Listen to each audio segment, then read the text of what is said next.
So, o ini ko yung pag dumoy ko yung ki kuha ini manang kay ni balik naman si Inday Mary. So makaygayon na sad ni banding-banding ani pakaon sa mga langgam. Ika so lalahon pa pod buya ini mo kalumad no. So ika so excited ko kung ag-awo kahit lugar ini himan-himan punog ka. Alang nga na ka-experience mo nang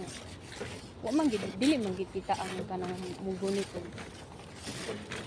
kuan bay kanang like ganahan na kamahawa babay. Pasalamat ra sad ko kay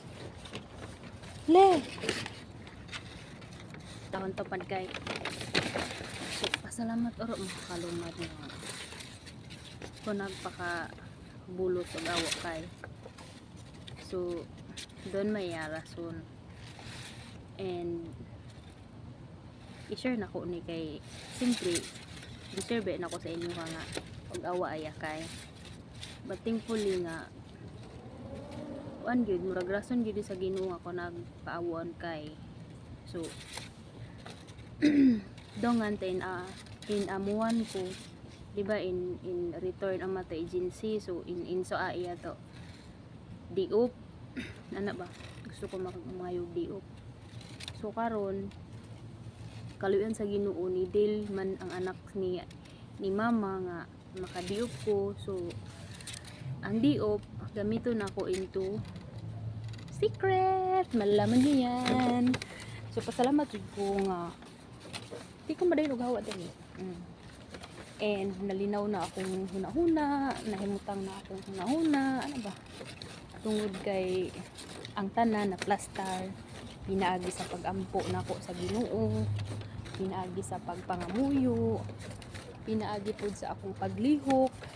pinaagi pud sa akong pagsalig sa akong kugalingon ug labaw sa tanan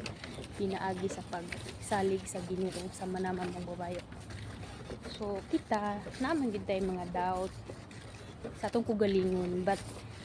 kung ato bitong isalig sa Ginoo ang tanan murag ngit-ngit na akong naula-ula diri no